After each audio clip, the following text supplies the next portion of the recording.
রাখবেন, ঠিক আছে? যে প্রত্যেকটা ক্লাসে কে কে হাজির থাকে আর কে কে হাজির থাকে না।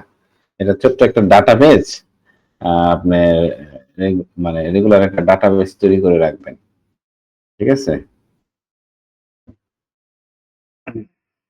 ওকে, লেটস স্টার্ট।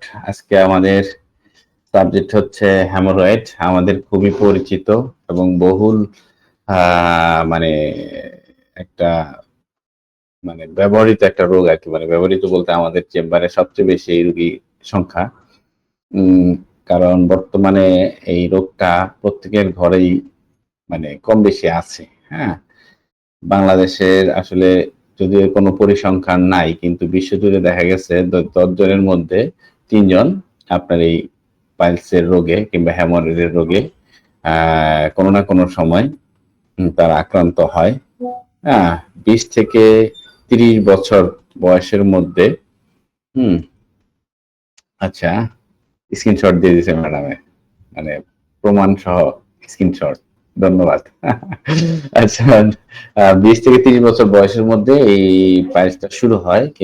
কিন্তু ৫০ থেকে ৬০-৬৫ বছর বয়সে বেশিরভাগ রোগীর ক্ষেত্রেই আমরা এই পাইলসের প্রবণতা বেশি দেখতে পাই আরকি। আর পাইলস একটা যদিও সাধারণ সমস্যা, কিন্তু অনেকে ব্যক্তিগত গোপনীয়তার কারণে এটা আসলে চিকিৎসা নেয় না। বিভিন্ন চিকিৎসাতে, ঘরোয়া চিকিৎসাতেই অনেকের এটা ভালো হয়ে যায়।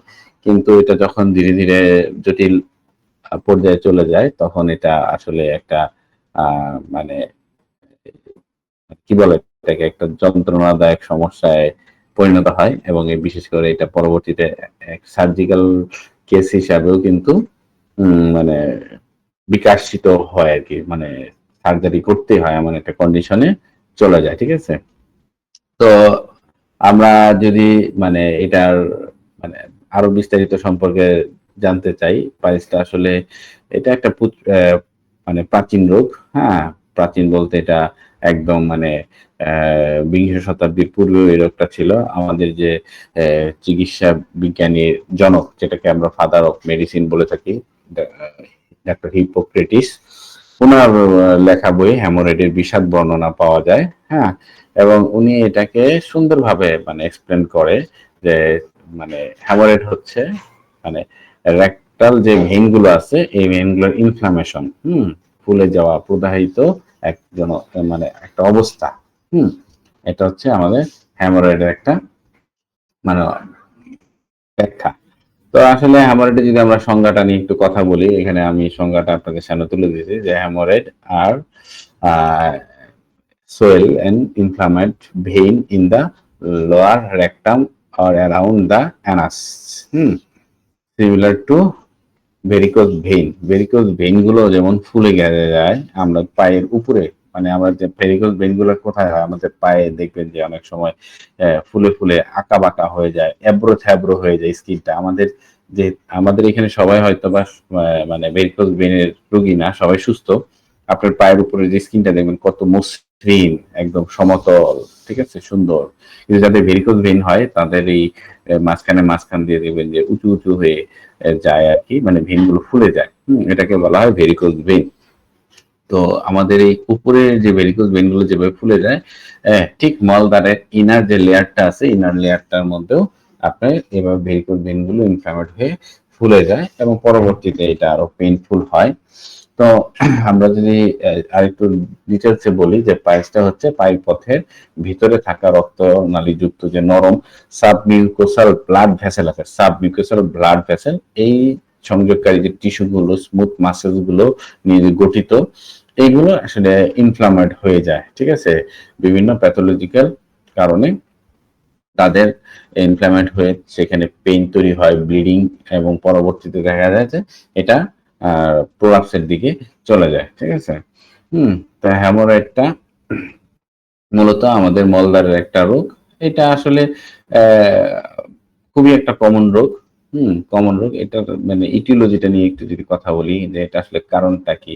এটার একদম কমন যে কারণটা হচ্ছে অ্যানোরেক্টাল প্রেশার। ঠিক আছে? আর যেকোনো কারণে আপনার মলদ্বারে যদি আপনার প্রেসার তৈরি হয়, হ্যাঁ, প্রেসারটা আসলে বিশেষ করে আমাদের মলের প্রেসারটা কারণে এটা বেশিরভাগ হয়ে থাকে যাদের মানে কনস্টিপেশন থাকে, হ্যাঁ, কনস্টিপেশন থাকার কারণে আপনার অ্যানোরেক্টাল প্রেসার তৈরি হয়। এবং অনেক সময় দেখা গেছে মলদারটা মলদারের যে আশেপাশে যে মিউকাস মেমব্রেনটা আছে, মেমব্রেনটা শুকিয়ে যাওয়ার কারণে দেখা যায় নরম মলটাও কিন্তু অনেক সময় প্রেসার তৈরি করে, হ্যাঁ, তখনও কিন্তু আপনার পাইলসটা হওয়ার প্রবণতা তৈরি করে।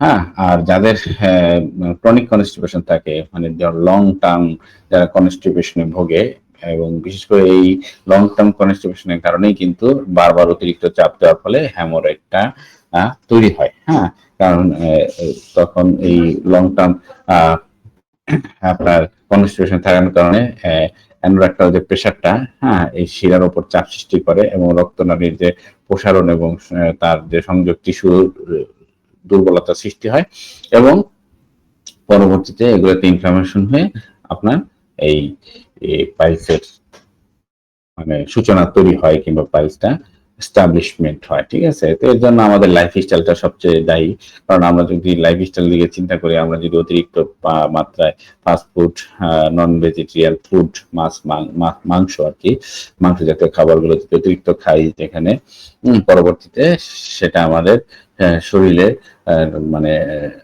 ডিহাইড্রেশনের সৃষ্টি করে এবং মলদ্বারের মিউকাস মেমব্রেনগুলো শুকিয়ে যায় এবং অন্যদিকে আপনার কনস্টিপেশনটা ডেভেলপ করে, সবকিছু মিলে আপনার এই পাইলসটা, হ্যামোরয়েডটা সৃষ্টি হয় আর কি। প্রেগনেন্সির সময়টাও আসলে দেখা গেছে গর্ভাশয়টা বৃদ্ধি হওয়া, হরমোনাল কিছু পরিবর্তন হওয়ার কারণে শিরার উপর চাপ পড়ে এবং এই রক্তনালীর মলদ্বারের রক্তনালীর দেওয়ালগুলো শিথিল হয়ে যায় এবং পরবর্তীতে দেখা যায় হ্যামোরয়েডের সম্ভাবনা সৃষ্টি হয়, ঠিক আছে। এবং আমাদের এই প্রেগনেন্সির সময়কালে অতিরিক্ত বা মশলাযুক্ত খাবার, কফি, এই ধরনের খাবার যাদের প্রবণতা বেশি দেখা দেয়, হ্যাঁ, এবং তারা যদি লো ফাইবার ডায়েট নেয়, তখন দেখা গেছে আপনার প্রেগনেন্সির সময় আপনার এই হ্যামোরয়েড হওয়ার সম্ভাবনা অনেকটাই বেড়ে যায়, ঠিক আছে। ওবেসিটি তো অবশ্যই একটা মানে লাইফস্টাইল ডিজিজ, এবং ওবেসিটির কারণে যে লোয়ার অ্যাবডোমেনের উপর চাপ পড়ে এবং সেই চাপটা যায় পরবর্তীতে অ্যানাল কিংবা রেকটালের উপর যে পড়ে এবং রেকটালের যে শিরাগুলো আছে, শিরাতে যে রক্ত প্রবাহ বাধা সৃষ্টি করে এবং বয়সের সাথে সাথে ওই টিস্যুগুলো দুর্বল হয়ে যায় এবং পরবর্তীতে আপনার হ্যামোরয়েডের সম্ভাবনা তৈরি হয়। এবং জেনেটিক্যাল প্রিডিসপোজিশন যদি আমরা বলি, মানে যাদের বা বংশগত ইতিহাস আছে, তাদের ক্ষেত্রে আসলে এটা অনেক সময় এই কজেস হিসাবে কাজ করে আর কি। তো আমরা মোটামুটি হ্যামোরয়েডের কজেশন সম্পর্কে জানি।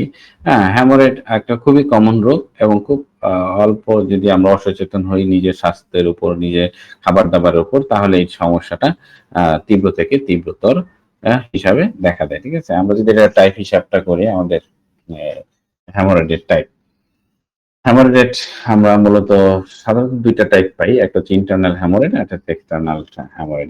ইন্টারনালটা মানে কি, আপনার মলদ্বার থেকে 1 ইঞ্চি ভিতরের দিকে আপনার যখন আপনার এই ভেইন গুলো ফুলে গিয়ে ওইখানে আপনার বিভিন্ন পরিবর্তন দেখা দেয়। সেখানে যে ইপিথেলিয়াল যে সেলগুলো আছে, সেলগুলো আপনার ইনফ্লামেট হয়ে সেখানে ভেইনগুলো ফুলে গিয়ে যখন ব্লিডিং দেখা দেয়, পেইন দেখা দেয় এবং সর্বশেষ সেখানে যে আপনার স্কিন ট্যাগ যেটাকে বলি, মানে গ্যাস যেটাকে বলি, গ্যাস সৃষ্টি করে, সেটাকে আমরা ইন্টারনাল হ্যামোরয়েড বলি, ঠিক আছে।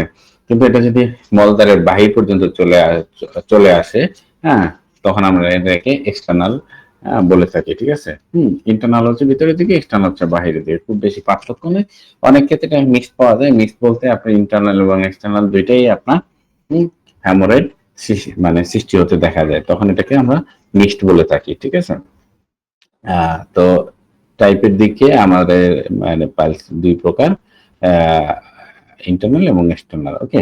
কিন্তু আমরা যদি শ্রেণী বিভাগটার দিকে একটু চিন্তা করি, এটা গ্রেডিং এ যদি চিন্তা করি, এটা first grade, second grade, third grade, fourth grade পর্যন্ত থাকে। আর ফার্স্ট গ্রেড হ্যামোরয়েডটারে আসলে তেমন কিছু না, হ্যাঁ, রেনাল ক্যানেলের মধ্যে সীমাবদ্ধ থাকে। ওইখানে আসলে স্কিন ট্যাগ গুলো খুব কম দেখা দেয়, হ্যাঁ, এবং মানে মাঝে মাঝে রক্তপাত দেখা দেয় এবং ব্যথাটা খুব কম থাকে, ঠিক আছে? এটা একদম ইনিশিয়াল স্টেজে থাকে এবং ফার্স্ট ডেট স্টেজটা খুবই কম সময়ের জন্য থাকে। তারা এটা 10 থেকে 15 দিনের মধ্যে এটা ঠিক হয়ে যায় যদি তার খাদ্য অভ্যাস কিংবা যেই কারণে তার ফার্স্ট ডেট হ্যামোরেট হয়েছে সেটা যদি সে মেনটেনেন্স করে তাহলে এটা 10-15 দিনের মধ্যে এমনি এমনি ঠিক হয়ে যায়। কিন্তু সেকেন্ড ডেটে আপনার একটু আহ, মানে হ্যামোরেটটা একটু মানে লং স্টেজে চলে যায়, ঠিক আছে? সেখানে আসলে মানে রক্তটার প্রবণতা বেশি দেখা দেয়, রক্ত ব্লিডিং হয় প্রচুর, পেইন থাকে কন্টিনিউ, ঠিক আছে? হ্যাঁ, এবং মলদারটা ফুলে যায়, ঠিক আছে? এই মলদারটা ফুলে যায় এবং এখানে এই স্টেজটা আসলে চিকিৎসা ছাড়া ভালো হওয়ার সম্ভাবনা খুব কমই থাকে। এখানে রোগীকে ভালো একজন ডাক্তারের পরামর্শ নিতে হয়, নাহলে ব্লিডিংটা আসলে সহজে বন্ধ হইতে চায় না, পেইন তো থাকেই। হ্যাঁ, আর থার্ড গ্রেডে যখন একটা ডিজিজ চলে যায়, বিশেষ করে হেমোরেটটা যখন থার্ড স্টেজে চলে যায় তখন মলদাটা অনেক বেশি ফুলে যায়, যেটা প্রলাপ্সের মতন দেখা দেয়। হ্যাঁ, এবং রক্তপাত, অস্বস্তি এবং অসম্পূর্ণ মলত্যাগ, মানে মলটাও সঠিক মানে ক্লিয়ারলি হচ্ছে না, এরকম একটা অনুভূতি দেখা দেয়, ঠিক আছে? হ্যাঁ, তো এই অবস্থাতে আপনার রোগী অসহনীয় অবস্থায় চলে যায়, সেখানে আসলে জরুরিভাবে তার চিকিৎসাটা নিতে হয়। আর এটা এতটাই মানে মানে মেজর কন্ডিশনে চলে যায় যেখানে তার প্রচুর গ্যাস গ্যাসের গ্যাস তৈরি হয় এবং মলদারটা ফুলে গিয়ে সেটাকে প্রলাপসের দিকে চলে যায়। মলদারটা ফুলে গিয়ে মলদারটার কিছুটা অংশ বাহিরের দিকে চলে আসে এবং পাশাপাশি আপনার ব্যথা থাকে, প্রচুর ব্যথা থাকে। হ্যাঁ, অনেক সময় আলসারের সম্ভাবনা থাকে, এখানে আলসারও হতে দেখা যায়। ওকে।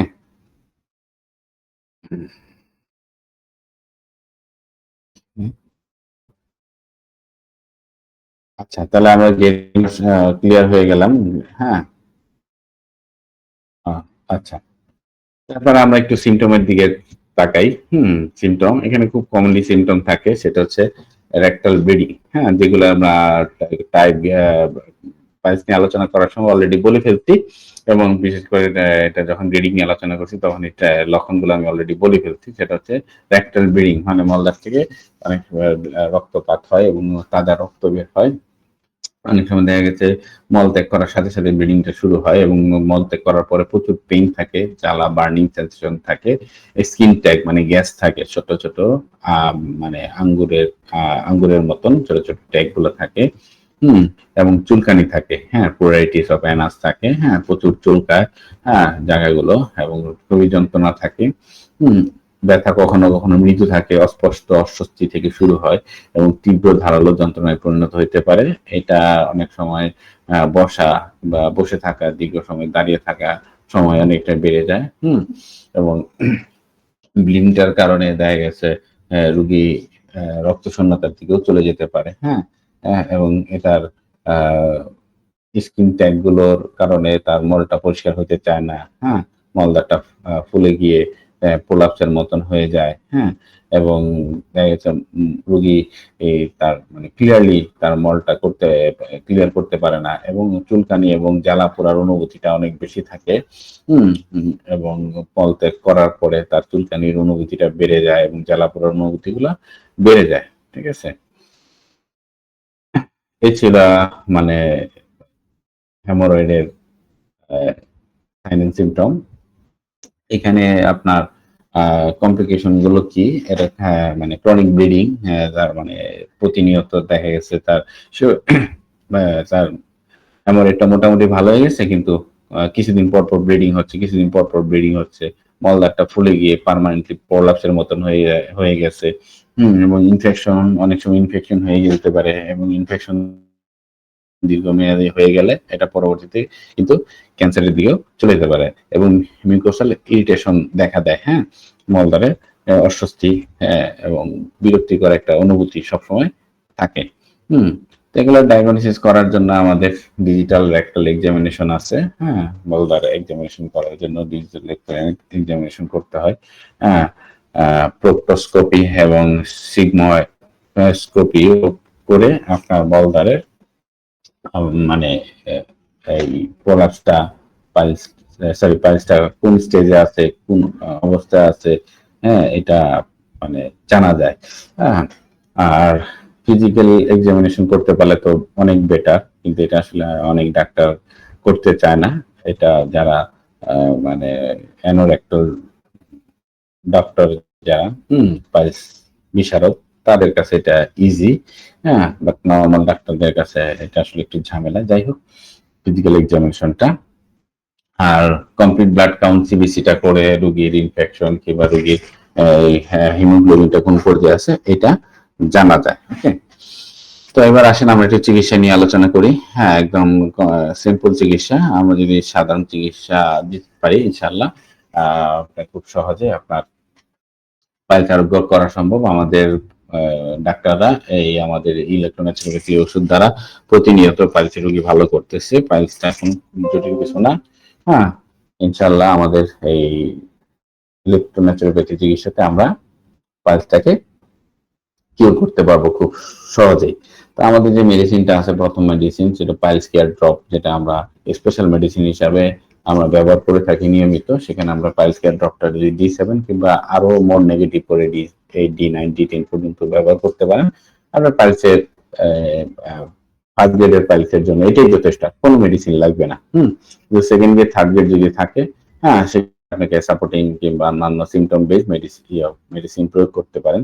তো পাইলস কেয়ার ড্রপটা যদি আপনার কাছে না থাকে, সেক্ষেত্রে আপনি আরেকটা প্রোটোকল আমরা স্পেশালি আমরা প্রয়োগ করতে পারি, যেটা আপনি ইনশাল্লাহ সফলভাবে রোগী ভালো করতে পারবেন। F1 C10 S5 S2 C5 L1 VN1 A2 GE, ঠিক আছে, এটা D8 এ প্রয়োগ করবেন।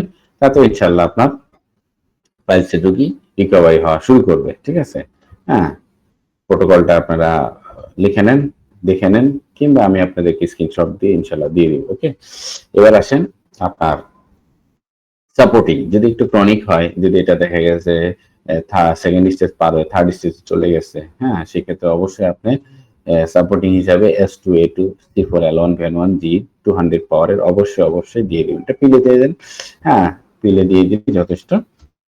রোগী দিন দুবার করে এই পিলটা খাবে ইনশাল্লাহ। পাশাপাশি পাইলস কেয়ার ড্রপটা দিয়ে দেন। এই দুইটা মেডিসিনই একটা রোগীকে কিউর করার জন্য যথেষ্ট। 3 থেকে 4 মাস একটা রোগী যদি আপনার এই দুইটা মেডিসিনকে আপনার কন্টিনিউ করতে পারে, এবং কিছু রুলস আছে, ডায়েট নিউট্রিশন আছে, সেটা আমি তো অবশ্যই আপনাদের সাথে আলোচনা করবো। সেটা যদি মেনটেন করতে পারেন, ইনশাল্লাহ আপনাদের পাইলসের রোগী সুস্থ হয়ে যাবে। ইমার্জেন্সি যদি রোগীর প্রচন্ড পেইন থাকে, ব্যথা সহজে কমতে চায় না, সেখানে F1W D4 আপনি ঘন ঘন প্রয়োগ করবেন। হ্যাঁ, 10 মিনিট 15 মিনিট পর পর আপনি F1W এটা প্রয়োগ করবেন। ইনশাল্লাহ আপনার পেইনটা 24 ঘন্টার আগে আপনার রিলিজ হয়ে যাবে। আর এর সাথে তো আপনার মেইন প্রোটোকল, সাপোর্টিং প্রোটোকল দুইটাই দিয়ে দিবেন। ব্লিডিং থাকলে A2B, এটা 10x 30x 200x যে কোনো পাওয়ারের আপনি এটা প্রয়োগ করেন। যত হাই পাওয়ার প্রয়োগ করবেন, রেজাল্টটা তত ভালো পাবেন। আপনি প্রয়োগ করে দেখেন, 10x ও প্রয়োগ করে দেখেন, 30x 200x দুইটাই প্রয়োগ করে দেখেন রেজাল্টটা কি আসে। ঠিক আছে, যাদের চুলকানি থাকবে তাদেরকে আপনি S1 A3 C1 A1 B 2x প্রয়োগ করবেন। ঠিক আছে, একটা মনে রাখবেন যে যাদের পাইলস হয়, যাদের মলদ্বার রোগ হয়, তাদের কৃমির সম্ভাবনাটা বেশি থাকে, কৃমির প্রবণতাটা বেশি থাকে। কোনো না কোনো রোগী ইতিহাস ঘাটলে রোগীর মধ্যে কৃমির প্রবণতাটা পাবেন। সেখানে ওয়ার্ম ড্রপ হিসাবে আপনি আমাদের যে মেডিসিনটা আছে আমাদের দিতে পারেন, কিংবা আপনি ওয়ার্মের যে কোনো একটা প্রোটোকল আমাদের সফটওয়্যার থেকে দেখে নেবেন। তাতে ইনশাল্লাহ আপনার রোগীর কৃমির প্রবণতা কেটে যাবে, রোগী তাড়াতাড়ি কিউর হবে। ঠিক আছে, আর এক্সটার্নাল ইউজ হিসাবে যদি রোগীর ব্লিডিং হয়, পেইন বেশি থাকে, সেখানে S5 C5 G D4 আপনারা প্রয়োগ করে দেবেন। ইনশাল্লাহ পাইলসের ক্ষেত্রে আপনি 100% সফলতা নিয়ে আসতে পারবেন, আপনাকে কোনো টেনশন করতে হবে না। এই ছিল আমাদের আজকে পাইলসের আলোচনা। আপনাদের যদি কোনো কিছু জিজ্ঞেস করা থাকে বলতে পারেন, আমরা নেক্সট টপিকসে চলে যাব। পাইলস কেয়ারটা স্যার কোন প্রোটোকলে দিতে হবে? D8 এ? D7 এ দিবেন, তারপর D8 এ দিবেন, তারপর D9 এ দিবেন, তারপর D10 আস্তে এ আস্তে দিবেন। বাড়িয়ে যাবে। হ্যাঁ, 3 মাস 4 মাস যেহেতু আপনাকে রোগীকে ওষুধ দিতে হবে। 1 মাস D7 দেন, দ্বিতীয় মাসে D8, তৃতীয় মাসে D9 দেন, তারপরে মাসে D10 দিয়ে রোগী ইনশাল্লাহ কিউর হয়ে যাবে। ঠিক আছে। প্রথমে কি 20 ফোঁটা, তার পরবর্তীকালে 15 ফোঁটা, এভাবে কি কমাতে থাকবো, নাকি 20 ফোঁটা করেই চলবে? 15-20 ফোঁটা করে আপনার কন্টিনিউ করেন আর কি।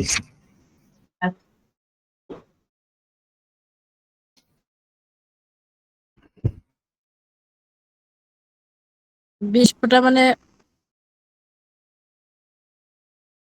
30 ml 20 ফোঁটা। না না না, ওই খাওয়ার নিয়মটা উনি বলতেছে 20 ও ফোঁটা করে ও রেগুলারলি দিবে কিনা। হ্যাঁ। হ্যাঁ হ্যাঁ। হুম। স্পেশাল ড্রপ গুলো ভাই D10 এ তো কখনো বানাই না। D10 এ কত ফোঁটা দিতে হবে? ম্যাডাম আপনি স্পেশাল মেডিসিনে আপনি D4 থেকে বানায় নেবেন, D4 থেকে 6 ফোঁটা দিয়ে D4 থেকে বানায় নিতে হবে, বিকেলে এটাই বানায় জানা। নেবেন। হ্যাঁ রাইট হ্যাঁ, রাইট বুঝতে রাইট। পারছি। প্রোটোকল ওইটা আছে। তো আর আপনি জানাই যদি মানে আপনি সিরিয়াল মেথড করে ফেলেন, সিরিয়াল মেথড সম্পর্কে যদি আপনার ধারণা না থাকে আপনি আমাদের জুনায়েদ ভাইয়ের সাথে কথা বলেন। আর জুনায়েদ ভাই আপনি আগামীতে একটা স্পেশাল ট্রেনিং এর ডেট দেন, আমাদের অনেক ডাক্তার আছে। হ্যাঁ, আরেকটা ট্রেনিং তাদের নেওয়া দরকার। হুম। আর ক্লাসটা কি রেকর্ড হয়েছে? জুনায়েদ ভাই যেহেতু আছে রেকর্ড হয়েছে। কারণ প্রোটোকল গুলো কিন্তু লিখতে পারি না, এত তাড়াতাড়ি করে বলেন আপনি। আর একটু আস্তে বললেই তো আমরা লিখে নিতে পারি ক্লাসটা। প্রোটোকল আচ্ছা তো আচ্ছা, দিয়েই দিছে, ওটা স্ক্রিনশট দিয়ে রাখেন না। প্রোটোকল আপনাকে আমি কপি করে দিয়ে দিচ্ছি, নো প্রবলেম। কি কর এমনি সবকিছু। তো আমার মতো পাইছে রুগী আমি যা দেখতেছি এখন এনে প্রতি চালাইতেছি, এরপর থেকে ইনশাল্লাহ একটা রুগী আমার ফের হয় নাই। ইস, অ্যাভেলেবেল রুগী দেখি ইনশাল্লাহ। আলহামদুলিল্লাহ। সবাই একটু আলহামদুলিল্লাহ বলেন। পাইছে রুগী নিয়ে ইনশাল্লাহ কোনো টেনশনই করি না।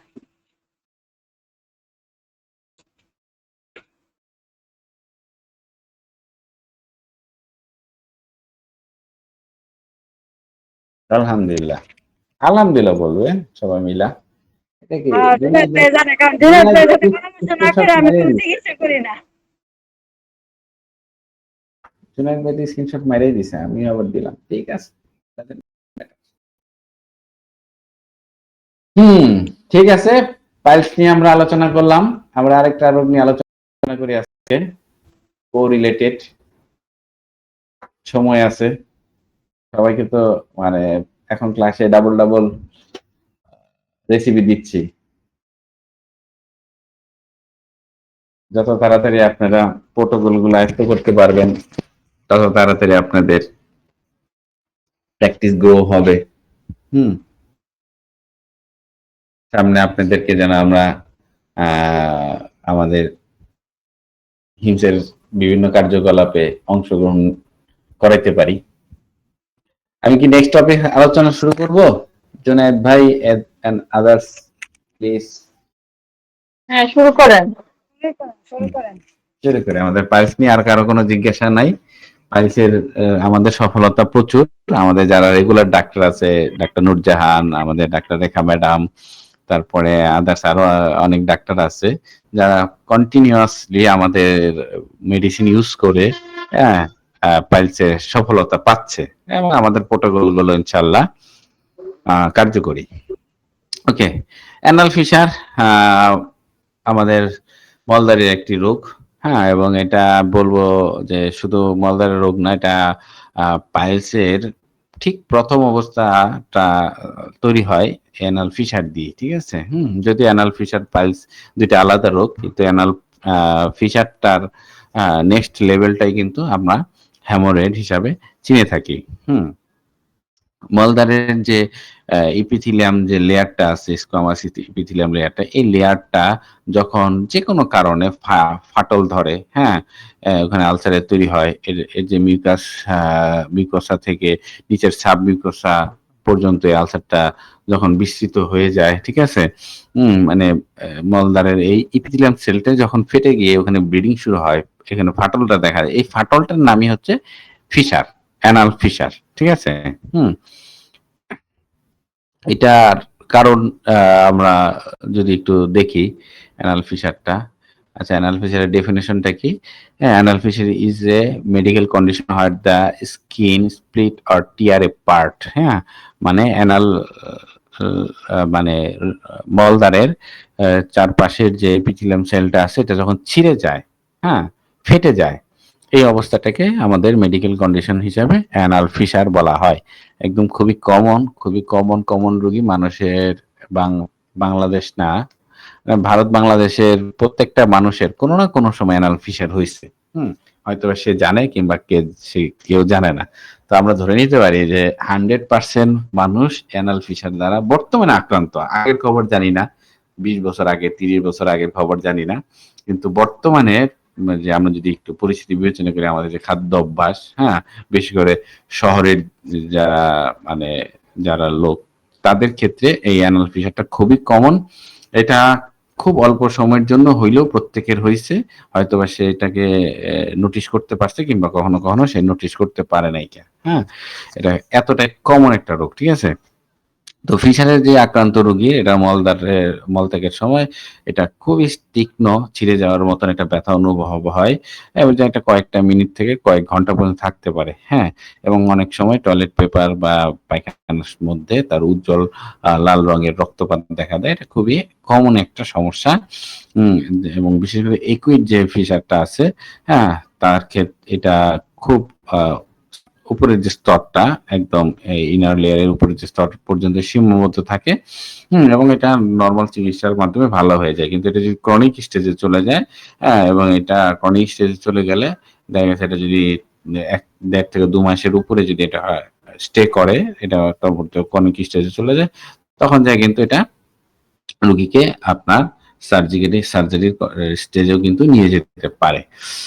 তো আমরা যদি এটা কজেশন হিসাব করি, সেম কজেশন, পাইলসের যে কজেশন, ফিশারের সেম কজেশন, সেটা হচ্ছে অ্যানোরেক্টাল প্রেসার, ক্রনিক কনস্টিপেশন, ইকুইড ডায়রিয়া। এখানে একটা নতুন কজেশন অ্যাড হয়েছে, সেটা হচ্ছে ইকুইড ডায়রিয়া।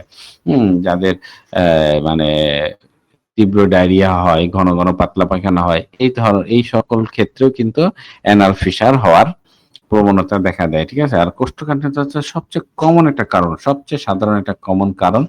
আর মলদ্বারে যে প্রেশারের কারণে যে মলদ্বার ইনজুর্ড হয়, হ্যাঁ, সেটা যে কোনো কারণেই হোক, ইভেন যারা অ্যানাল আপনার ইন্টার ক্রস করে, তাদের ক্ষেত্রেও যে ঘর্ষণটা সৃষ্টি হয়, এই ক্ষেত্রে কিন্তু আপনার অ্যানাল ফিশারটা দেখা দিতে পারে। আর আপনার প্রেগনেন্সি, ওবেসিটির সময় এটা অনেক সময় হয়ে থাকে কমনলি, হ্যাঁ। আর জেনেটিক্যালি প্রিডিসপোজিশন তো আছেই। তো এই কারণগুলো নিয়ে আসলে মূলত আপনার অ্যানাল ফিশারটা ডেভেলপ হয়। হ্যাঁ, শুধু পাতলা পায়খানা এখানে একটু খুব কমন, যে পায়খানা যে পাতলা হয়, এরপরেও কেন এই আপনার অ্যানাল ফিশারটা হয়, ঠিক আছে। হয়তো এখানে মানে অতিরিক্ত আপনার আমাদের কি বলে ওয়াটার ডিসচার্জ হয়ে যাওয়ার কারণে এখানে একটা প্রদাহ সৃষ্টি হয়, ইনফ্লামেটরি কন্ডিশন তৈরি হয়। হ্যাঁ, সেখানে গ্যাস্ট্রোএন্টেরিয়রে কোনো ইনফেকশন হয়ে ফিশারের ঝুঁকিটা বেড়ে যায়, ঠিক আছে। তো এই কজগুলো নিয়ে আপনার অ্যানাল ফিশার ডেভেলপ করে। এখানে অ্যানাল ফিশারকে যদি আমরা টাইপ হিসাবে ধরি, এখানে একুইড এবং ক্রনিক দুইটা স্টেজ আছে। একুইড যে ক্রনিক এই স্টেজটা, এটা 6 সপ্তাহ, 5 থেকে 6 সপ্তাহের মধ্যে এটা একে ভালো হয়ে যায়। এটা সাধারণ, হঠাৎ করে এটা দেখা দেয়, হ্যাঁ, এবং 5 থেকে 6 সপ্তাহের মধ্যে এটা মানে রিলিজ হয়ে যায়। এবং এই একুইড স্টেজের পরে যে আপনার ক্রনিক স্টেজটা দেখা দেয়। ক্রনিক স্টেজে আপনার এই সময়টা এক্সটেন্ড করে 6 থেকে 8 সপ্তাহ বেশি স্থায়ী যখন হয়ে যায়, হ্যাঁ, এবং এইখানে যে ফাটার যে ইয়েগুলো, মানে ফাটার যে প্রান্তগুলো আছে, হ্যাঁ, সেগুলো শক্ত হয়ে যায় এবং ফাইব্রোসিস তৈরি হয়। এবং পরবর্তীতে স্কিন ট্যাগ, যেটাকে আমরা হ্যামোরেড বলি, আমরা পাইলস বলি, সেই হ্যামোরেজের দিকে চলে যায়, ঠিক আছে। তার মানে আমরা দেখতেছি ক্রনিক ফিশারটাই কিন্তু হ্যামোরেডের একটা কারণ, ঠিক আছে। আর সেকেন্ডারি যে ফিশারটা, সেটা পরবর্তীতে দেখা যাচ্ছে দীর্ঘদিন ভালো হয়ে গেল, কিন্তু তার দেখা যাচ্ছে বিভিন্ন ধরনের মানে অন্যান্য রোগের কারণে পরবর্তীতে আবার যদি তার ফিশারটা দেখা দেয়, তখন এটাকে আমরা সেকেন্ডারি ফিশার বলবো। সেটা অ্যানাল ক্যান্সারের কারণে হইতে পারে, টিবির কারণে হইতে পারে, সিফিলিসের কারণে হইতে পারে, হ্যাঁ, বিভিন্ন কারণে আপনার এই অ্যানাল ফিশারটা সেকেন্ডারি স্টেজে যেতে পারে, ঠিক আছে। এই আমাদের টাইপ হিসাবে যদি চিন্তা করি, আমরা টাইপে এই 3 ধরনের টাইপে আমরা দেখতে পারি। এটা গ্রেডিংটাকে নিয়ে যদি আমরা একটু কথা বলি, এখানে আমাদের মোটামুটি 4টা গ্রেড পাওয়া যায়। হ্যাঁ, যদি ইকুইড স্টেজ থাকে, আপনার ইকুইড স্টেজে আমাদের ফার্স্ট গ্রেড এবং সেকেন্ড গ্রেড পর্যন্ত। সরি, এখানে আমি একটু ভুল করছি, মানে এখানে আমি এডিট করতে ভুলে গেছি, এডিটটা একটু করে নিই। First grade fissure, anal fissure, second grade anal fissure, third grade anal fissure. Okay, আচ্ছা, যে ইকুইড স্টেজে আপনার এই গ্রেড 1টা থাকে, যেখানে আপনার সুপারফিশিয়াল টিয়ারটা হয়, কোনো স্প্রিংটার স্পাজম নেই, এবং সেকেন্ড গ্রেডে এসে টিয়ারটা আরেকটু গভীরে চলে যায়, একটু মাইনর ইন্টারনাল হয় এবং স্প্রিংটারটা স্পাজম থাকতে পারে এবং মাঝামাঝি আপনার অস্বস্তির সৃষ্টি করে, ঠিক আছে। সেকেন্ড গ্রেডে এসে। আর থার্ড গ্রেডে এসে কি করে, এটা ক্রনিক স্টেজে চলে যায়, ক্রনিক স্টেজে যখন যায় একটু জটিলতা তৈরি করে, এবং আপনার এই থার্ড গ্রেডে যে এই ক্রনিক টিয়ারটা হয়, ফাইব্রোসিসটা দেখা যায়, সামান্য স্প্রিংটার হাইপারটনিক হয়, হ্যাঁ, থার্ড গ্রেডে। আর ফোর্থ গ্রেডে যায় এই ক্রনিক টিয়ারটা তো অবশ্যই থাকবে, সেখানে আপনার একটু ডিপ আলসারেশন সৃষ্টি হয়, স্প্লিন্টার স্পাজম থাকে, সেকেন্ডারি ইনফেকশন থাকে, হ্যাঁ, এবং এইখানে রোগীদের পরবর্তী দেখা যায় আপনার সার্জিক্যাল কন্ডিশনের দিকে রোগীকে নিয়ে যেতে পারে। সিমটম খুবই কমন সিমটম, সেটা পেইন ডিউরিং বাউল মুভমেন্ট। হ্যাঁ, যখন আপনার টয়লেটটা হয় এর আগে পরে প্রচুর পেইন থাকে, রেক্টাল ব্লিডিং থাকে, মলত্যাগ করার পূর্বেই আপনার ব্লিডিং হতে পারে, মলত্যাগের সাথে কিংবা মলত্যাগের পরে প্রচুর ব্লিডিং হতে পারে, তার চুলকানি থাকতে পারে এবং স্কিন ট্যাগটাও থাকতে পারে। Complication same, anal sphincter, chronic bleeding থেকে এনিমিয়া হইতে পারে, ইনফেকশন এবং আপনার ইরিটেশন, এই কমপ্লিকেশন গুলো আপনার অ্যানাল ফিশারে দেখা দেয়। ডায়াগনোসিস সেম, ডায়াগনোসিস আমরা পাই এখানে ডিজিটাল রেকটাল এক্সামিনেশন কিংবা ফিজিক্যাল এক্সামিনেশন দ্বারা আপনি কনফার্ম করতে পারবেন যে এটা অ্যানাল ফিশার। হ্যাঁ, প্রক্টোস্কোপি, আপনার সিগময়েড স্কোপি করতে পারেন এবং আপনার সিবিসি দেখে রোগীর টোটাল কন্ডিশনটাকে জাস্টিফাই করতে পারেন যে রোগী কোন কন্ডিশনে এখন আছে, ঠিক আছে। তো এই ছিল আমাদের মোটামুটি অ্যানাল ফিশারের টোটাল হিস্ট্রিটা। হ্যাঁ, আমরা যদি এটার চিকিৎসা নিয়ে একটু কথা বলি, চিকিৎসাটা মোটামুটি পাইলসের মতোই, কিন্তু একটু ডিফারেন্স আছে। যে আমাদের যদি এখানে আমরা পাইলস কেয়ার ড্রপটা D7 কিংবা তার চেয়ে একটু বেশি পাওয়ার ইউজ করি, তাতে মোটামুটি প্রায় আপনার ফার্স্ট গ্রেড সেকেন্ড গ্রেডটা কভার করতে পারবেন, আর কোনো মেডিসিনই লাগবে না। কিন্তু থার্ড গ্রেড ফোর্থ গ্রেড হয়ে গেলে আপনাকে একটু সাপোর্টিং, আপনাকে অন্যান্য মেডিসিন দিতে হবে। আপনি যদি পাইলস কেয়ার ড্রপটা না থাকে তাহলে A2, C10, VAR1, BY কিংবা RE, ঠিক আছে। যদি এখানে জ্বালা পোড়া থাকে, বেশি ব্লিডিং থাকে, BE দিবেন, যদি ইনফেকশন থাকে YE দিবেন, আর যদি ব্যথা থাকে RE দিবেন, ঠিক আছে। এখানে P2 এবং VAN1 দুই ফোঁটা করে অ্যাড করে দিবেন, ঠিক আছে। এবং এটা আপনি D6, D7, D8 থেকে শুরু করতে পারেন। পাশাপাশি আপনার সাপোর্টিং হিসাবে যদি দেখেন এটা থার্ড গ্রেড কিংবা ফোর্থ গ্রেডের রোগী, অবশ্যই তাকে S1 এবং S/30X অল্টারনেট করে আপনি দিনে 3 বেলা দিয়ে দিবেন। সাথে আপনি G4 কিংবা আপনি G4টা D7 C3 এর সাথে অ্যাড করে দিয়ে দেন। হ্যাঁ, আপনার পাইলস কেয়ার ড্রপটা D7 এবং G4টা D7 দিয়ে আপনি কন্টিনিউ করেন 3 থেকে 4 মাস, ইনশাআল্লাহ সম্পূর্ণভাবে কিউর হয়ে যাবে, ঠিক আছে। এখানে যদি রোগীর ব্যথা থাকে F1W D4 দিবেন, এবং যদি ব্লিডিং থাকে A2B, আপনার 10X 30X 200 যেটা হোক সেটাই দিবেন। ইচিং থাকলে S1 A3 C1 A1B 2X দিয়ে দিবেন, এবং এক্সটার্নাল ইউজ করার জন্য S5 C5 G প্রয়োগ করলে ইনশাআল্লাহ অ্যানাল ফিশারের রোগীও আপনার পাইলসের রোগীর মতন সাকসেসফুলি আপনি ট্রিটমেন্ট দিতে পারবেন, ঠিক আছে। তো এই ছিল আমার আজকে হ্যামোরয়েড এবং অ্যানাল ফিশার নিয়ে টোটাল আলোচনা। প্রোটোকলটা আমাদের গ্রুপে দিয়ে দেওয়া হয়েছে, ইনশাআল্লাহ প্রোটোকলটা আপনারা সবাই কালেকশন করে নিয়ে নেবেন। আচ্ছা, আর কারো কোনো কোশ্চেন থাকলে আলোচনা করতে পারেন। আমরা কিছুক্ষণ আলোচনা করে আমাদের আজকে ক্লাসটা সমাপ্তি ঘোষণা করব। আর আগামীকালকে সবাই উপস্থিত থাকবেন ইনশাআল্লাহ। আমাদের আগামীকালকে আমাদের হিন্স কার্যক্রম নিয়ে একটা মিটিং আছে, আমরা সবাই একত্রিত হব, এবং দুপুরে লাঞ্চ করার পরে আমরা সবাইকে বিদায় করে দিতে পারবো। সবাই চেষ্টা করবেন 10টা থেকে 10:30টার মধ্যে উপস্থিত থাকার জন্য, আমরা যেন 10:30 থেকে 11টার মধ্যে আমাদের আলোচনা শুরু করতে পারি, এবং লাঞ্চের আগে আলোচনা শেষ করব। লাঞ্চ করার পরে হয়তো আমরা সবাই মানে বলে বিদায় আলোচনা করে আমরা 3টার মধ্যে সবাইকে ছেড়ে দিতে পারি, 3টা 3:30টার মধ্যে ইনশাআল্লাহ। আর যদি কোনো কিছু জিজ্ঞাসা করা থাকে বলতে পারেন। আর ওই যে মেনুতে একটা প্রোটোকল আছে A2C1 V1BE 30X।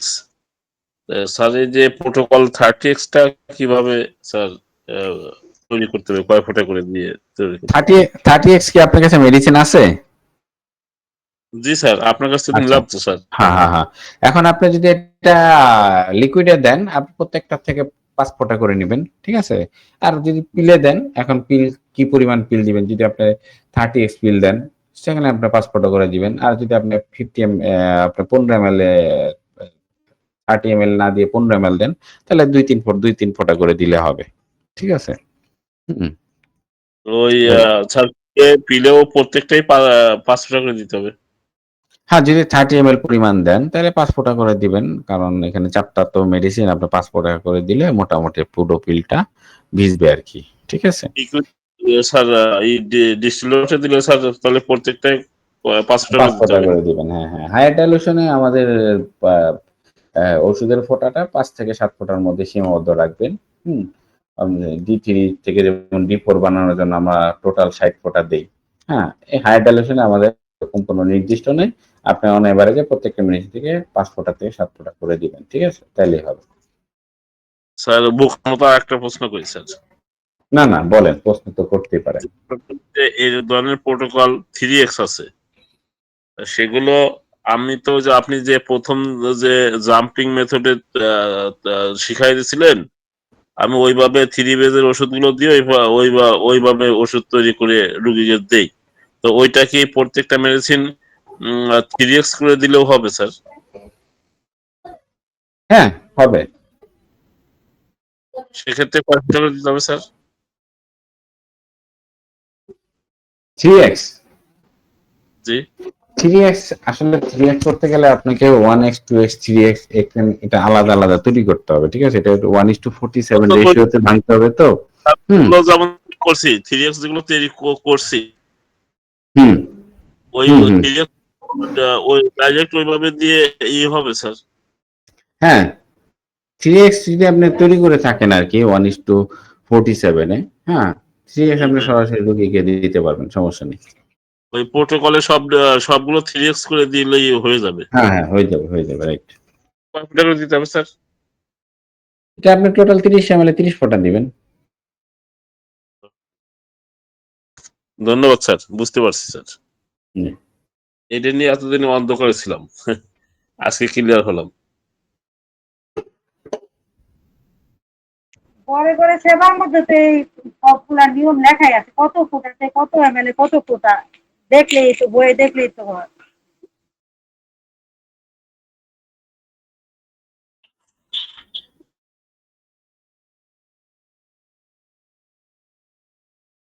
রেখা আপু, জাহিদ ভাইয়া নতুন, এই জন্য জিজ্ঞেস করতেছে স্যার।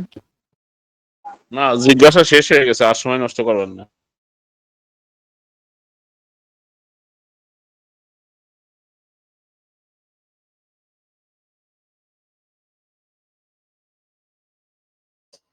তাহলে আমাদের সকল ডাক্তারকে শুভেচ্ছা জানাই, সবাইকে উপস্থিত থাকার জন্য অসংখ্য ধন্যবাদ, আজকে ক্লাসটা অংশগ্রহণ করার জন্য। আর সবাই একটু কষ্ট করে আপনারা আপনাদের মতামতটা একটু আমাদের গ্রুপে অ্যাড দিয়ে দিবেন, আজকে ক্লাসটা আপনাদের কেমন লাগলো, ঠিক আছে? হ্যাঁ, এটা আমাদের ক্লাসের বিষয়ে আমাদের ইন্সপিরেশন আসবে, আমরা আরো ভালো ক্লাস নেওয়ার জন্য চেষ্টা করব ইনশাআল্লাহ। আগামী থেকে আপনাদের ক্লাসকে আরো মডার্নাইজ করার চেষ্টা করব। জুনায়েদ ভাই হয়তোবা এখন সুস্থ হয়ে গেছে, এখন থেকে নিয়মিত উনি সময় দিবে, আর জুনায়েদ ভাই নিয়মিত সময় দিলে আমাদের ক্লাসের কোয়ালিটি আরো বেটার হবে ইনশাআল্লাহ, ঠিক আছে? তো সবাইকে আজকের মতো শুভরাত্রি ইনশাআল্লাহ। সবার সাথে আগামীকাল আরেকবার দেখা হবে ইনশাআল্লাহ। আসসালামু আলাইকুম। ওয়ালাইকুম আসসালাম ওয়া রাহমাতুল্লাহি ওয়া বারাকাতুহু। ওয়ালাইকুম আসসালাম।